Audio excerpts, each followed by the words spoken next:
গাজুলি অঞ্চলৰ 5জন নিট ষ্টুডেণ্টক মই কোচিং দি আছোঁ। অহা বছৰ এবাৰ যদি মই MCLA ইলেকশ্যন জিতাৰ পিছত মই 10জন ল'ৰা ছোৱালীক ডক্টৰৰ কাৰণে এন্ট্ৰেন্স দিয়াৰ কাৰণে মই পঢ়াম।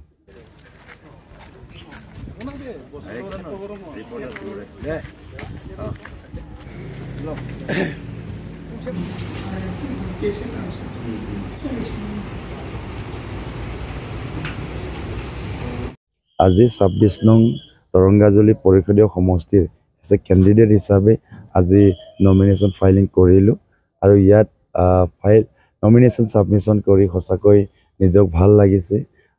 যিহেতু মই বাই ইলেকশ্যনত বিধায়ক হিচাপে নিৰ্বাচিত হৈছিলোঁ, গতিকে আজি ছেম ইয়াৰ যিহেতু মোৰ MLA কমপ্লিট হোৱা নাই, তথাপিও আকৌ দলীয় নেতৃত্বই আজি মোক দায়িত্ব দিছে যে দৰংগাজুলি নিৰ্বাচনে খেলিব লাগে হিচাপে আজি ইয়াত আমি নিৰ্বাচনৰ কাৰণে নমিনেশ্যন ছাবমিট কৰিছোঁ।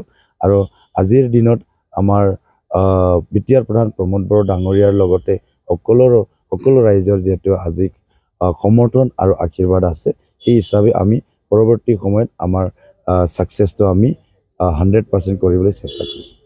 কি ক'বা, আপোনাৰ যি সমষ্টি লৈছে সেই সমষ্টিত হাই-প্ৰফাইল নেতাক ইতিমধ্যে বিজেপি পাৰ্টিত থৈ দিছে, বিপিএফ থৈ দিছে, আপুনি এজন MLA হিচাপে হাই-প্ৰফাইল হিচাপে তাতে প্ৰতিদ্বন্দ্বিতা কৰিব কেনেকুৱা?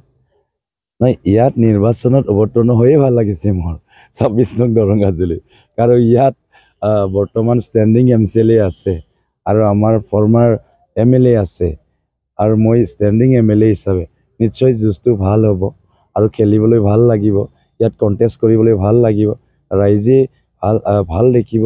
কিন্তু ৰাইজৰ আশীৰ্বাদ মৰম কেৱল UPPLৰ লগত আছে, এই কথাটো স্পষ্ট। আৰু 22 ছেপ্টেম্বৰ ইলেকশ্যন UPPLে বহুত আমি নাভাবাকৈ ভোট লাভ কৰি আমি 26 ছেপ্টেম্বৰ ৰিজাল্টত আমি পাবলৈ সক্ষম হ'ম।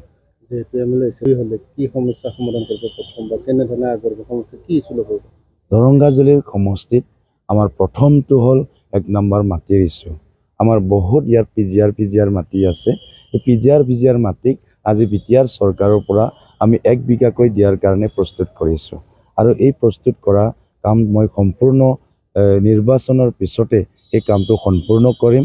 গতিকে মই ইয়াৰ ছেকেণ্ড কথাটো হ'ল আজি আমাৰ দৰংগাজুলি অঞ্চলৰ যি ৰাইজে আছে মেক্সিমাম খেতি কৰি খায়, কিন্তু তাতে কি দেখিছোঁ আমাৰ ইৰিগেশ্যন ছিষ্টেমটো বহুত উইক নাই।